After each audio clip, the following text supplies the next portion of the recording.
Ladies and gentlemen, I would like to introduce you to our next featured speaker. He is a best-selling author. He's a #1 business podcaster.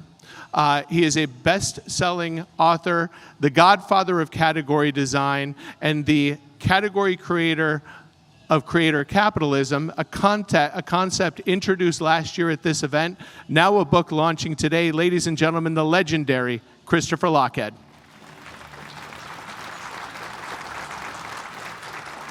There you go, handsome. Thank you, John. It's an absolute honor to be here. How are you? I want to thank my dear friend John, my dear friend Bob for having me. I'm stoked to be back, and I'm really stoked to be with you here today. All right. Now, today we want to talk about being a creator capitalist. There's something massive happening right now with the change of work that many people are not getting. And so I want to share that with you today.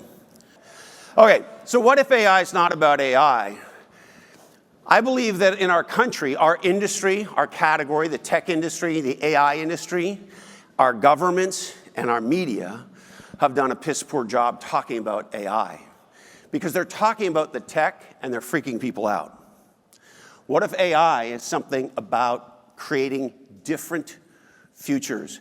Every meaningful technology has enabled us to create possibilities that weren't possible before. And AI, I would posit to you, is the greatest innovation in human history. I think it's probably on par with the wheel and maybe on par with fire.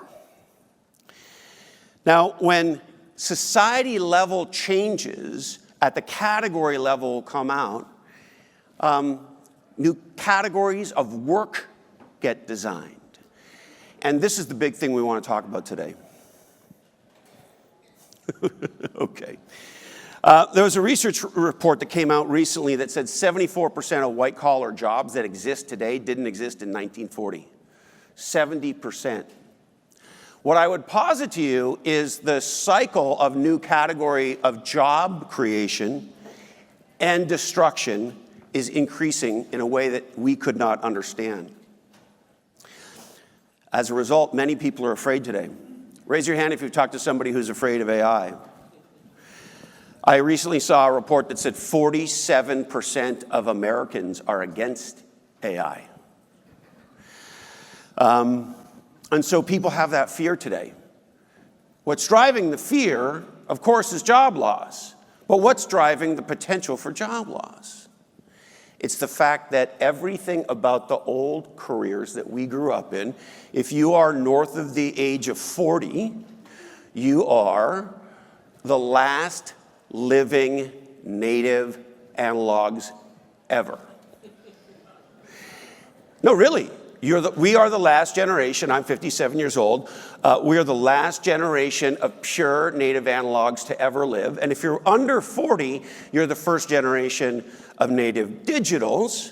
And your primary reality, if you're a native analog, is this. Your primary reality, if you're a native digital, is not this. And here's my evidence for it. There's a very known analog problem that you and I face all the time. It goes like this. I show up at your house. Maybe you've invited me over for dinner. I come up to your door. Now, when you are invited to someone's house for dinner, assuming you're a native analog, and you get to a problem called shut door, what do? We knock on the door or we hit the doorbell. Now, if you're a native digital, what do? What do you say? Here. Okay, now let's just think about this for a second. The profundity of this is missed by most people. They will sit in the car looking at the door and text here. This would never occur to a native analog, and here's why. Our primary experience is the analog world first, the digital world second. I started my first business at 18 years old in technology, but yet I'm still a visitor to the native digital world. If you're a native digital, your first experience, your primary relationship in life is digital first. And the proof is how you address telling somebody you're here for dinner. All right, for 67 years, thanks to the father of modern management, Peter Drucker, knowledge work has been the work. Drucker created the category of knowledge worker to delineate between those of us who work with our muscles versus those of us who work with our minds. And if you go and you look up the definition of knowledge worker, what you'll find is something that goes a lot like this. A person who acquires valuable knowledge and gets paid to apply that knowledge. That's essentially what a knowledge worker is.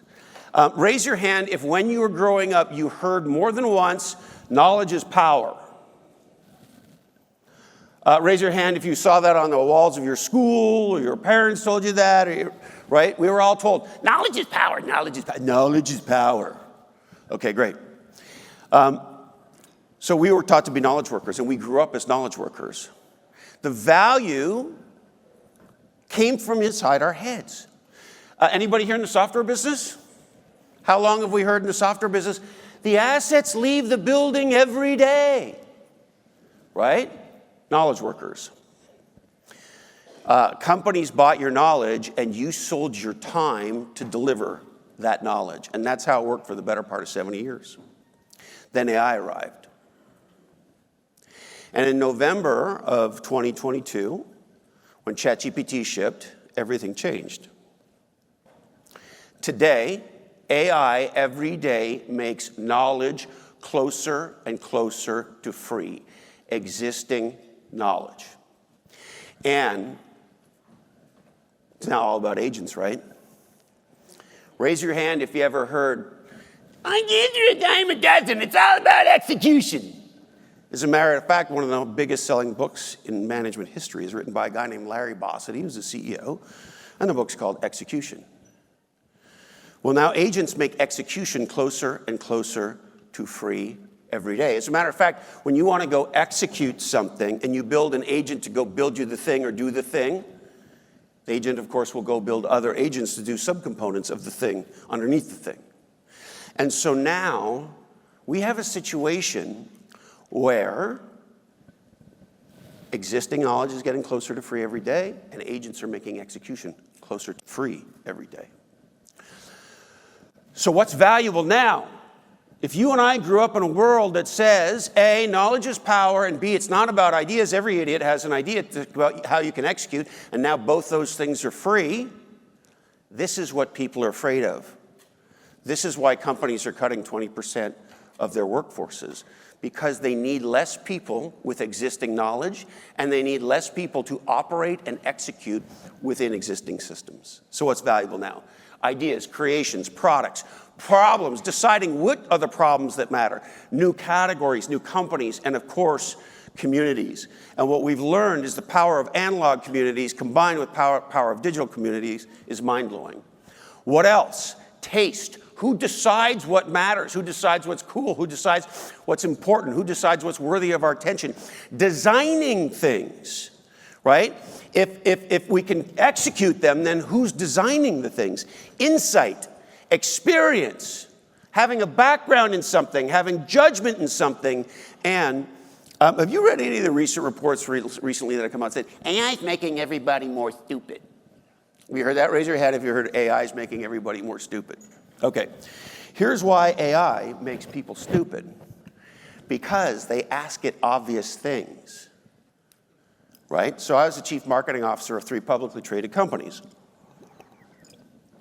And if you go to Cloud right now and you say, hey, give me a blog post for our website on the 10 most important things in marketing, it'll produce that for you.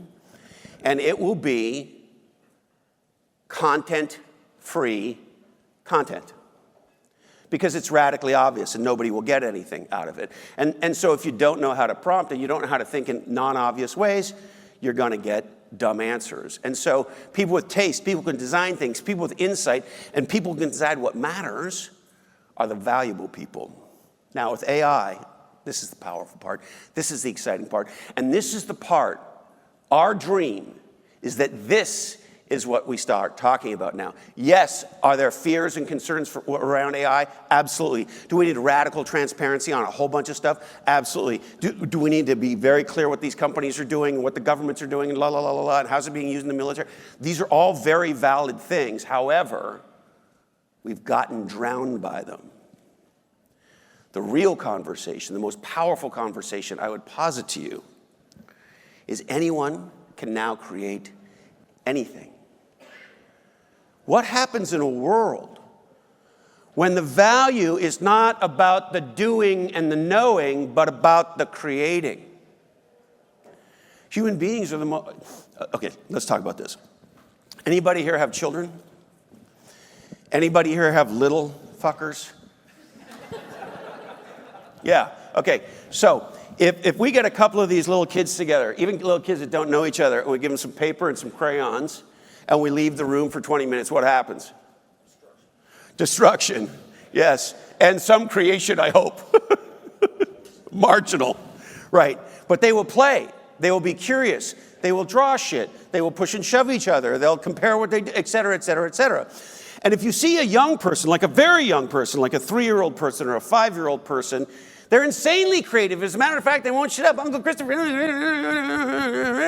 They're full of creativity. So one would think that if that's what the average 5-year-old person is, they'd be insane by the time they got to 55, right? They'd be the most creative people in the world, and the absolute opposite happens. Well, now AI allows anyone to create anything. We did a big research study for our new book, and this was amazing to find out. 77% of people wish they got paid to create. 75 believe they have the unique skills to do it. And 1 in 3 wish they were a creator capitalist. They want to be a creator capitalist. So I would posit to you, in a world where knowledge and execution is free and creation is now where the power is, everybody in this room, and frankly, every executive and knowledge worker in the world, has to create a different career for themselves going forward. That's the source of the fear. However, that's the opportunity. Sadly, most won't. That's why we spent 3 years writing this freaking book, that for half the time we were writing it, I wanted to light it on fire. Now, why? We did a lot of work on why. And then I had a conversation with John Seifert, and I was telling him about the work, and he says, yeah, and he wrapped it into this. So I'll share it with you, and it's in the book. The 70% problem. 70% of the work that executive knowledge workers do is apply existing knowledge to execution. It's most of what we got taught to do. And now it's free. And so what do? Well, here's what most executives are doing. Knowledge and ability to execute is our winning formula. So I know what we're going to do. We're going to outsmart the AI, and we're going to out-execute the AI. Okay. Instead, I present a different lens. Create different. The world is drowning in the same. We just heard a conversation about what? Differentiation. Today, existing knowledge means that everything that's the same is free. It's already known. So if you want to do something legendary, you have to create different. When knowledge and execution become free, creation becomes priceless. One person can now build what we used to take an entire company. There's been a long conversation in Silicon Valley now for the last couple of years. When are we going to have the first $1 billion market cap, one-person company? We think that'll probably happen this year. And now people are talking about, when are we going to have the first 1 billion ARR one-person company? I would posit to you that your different is your superpower. And it's not your passion. No. It's not even what you like the most. Your superpower, I ask you to consider, is what people come to you for. What is the thing that makes you unique, that makes the biggest difference possible? What do people ask you about? What do people come to you for help about. That's the root of your different, and that's the root of your superpower. You have spent your entire career, whether you realize it or not, building 4 capitals: relationship capital, reputation capital, intellectual capital, and financial capital. And now what there is to do in the new digital world is to put those capitals to work for you. And I don't care how much money you think you have or don't have. I don't care how many relationships you think you don't have or do have. Here's what I know, because it's shown up in all the research. We did a Creator Capitalist course for a year before we finalized the book. Everybody that we have interviewed, surveyed, and talked to undervalues the value of their value. Undervalues the value of your value. When you start to think about yourself as a capitalist, and these are your 4 pools where you draw to create value, you will see that you've created a lot. If you've ever created a spreadsheet, if you've ever created a process, if you've ever improved anything, you have created something of value. Now, when you connect your different superpower to making a difference at scale with AI, you win. This is the most important slide today.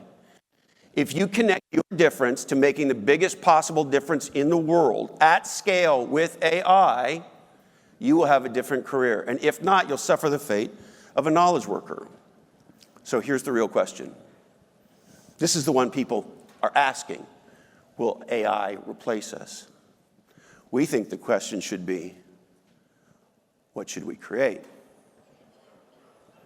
So in completion, look, if you had one shot, one opportunity to seize everything you ever wanted in one moment, would you capture it or let it slip? Thank you so much for your time and attention. God bless you.